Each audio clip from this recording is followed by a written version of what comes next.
এই মানুষটা যেভাবে ইন্সপায়ার করে, এভাবে কে ইন্সপায়ার করবে ভাই? আমরা ছোটরা শিখতাম, অনুপ্রাণিত হতাম প্রতি মুহূর্তে।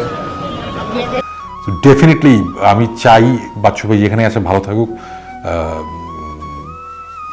আল্লাহ ওনাকে ব্যস্ত নসিব করুক। আমি অবশ্যই এরকম একজন প্রতিষ্ঠিত শিল্পী, আমার মতন একজন নগণ্য ব্যক্তির বই পড়তে চেয়েছেন, বলেছেন অটোগ্রাফ করে দিতে, এটা আমার কাছে অত্যন্ত স্মৃতির। ভবিষ্যৎ নিয়ে কিংবা আগামী মিউজিক নিয়ে আমরা কী ধরনের প্ল্যান থাকা উচিত, এটা ওনার গাইডেন্স। ইনফ্যাক্ট ভ্যাকেন্সি পুরোটাই ওনার গুছিয়ে দেয়। বাচ্চু ভাই অসম্ভব অভিমানী একজন মানুষ। একটুতেই অভিমান করতেন, একটুতেই রাগ করতেন, আবার একটুতেই ভুলে যেতেন। বাচ্চুর আসলে না মনটা অন্যরকম ছিল। তো এই মানুষটার প্রতি কৃতজ্ঞতা জানালে ছোট বড় হবে।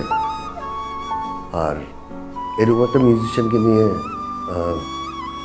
আমাদের মতো মানুষ বলাটাই আসলে আমার কাছে বেয়াদবি সময়। মিউজিশিয়ানদের একটা মজার একটা জিনিস আছে কি, লাইক ফর এক্সাম্পল বাচ্চু ভাই, যে উনি যে এখন নাই এটা না মনেও হয় না যে সে নাই। আমার কাছে মনে হয় বাচ্চু ভাই স্টিল দেয়ার এবং সে সারা লাইফ থাকবেও। এইটা না একটা খুব সুন্দর একটা জিনিস যেটা অনলি মিউজিশিয়ানস ক্যান গিভ, ঠিক না?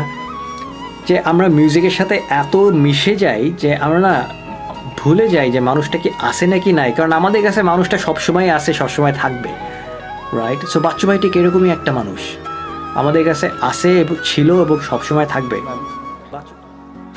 যে আমাদের এই শিল্পীদের একটা প্রবাদ আছে ইংরেজিতে, যে the show must go on.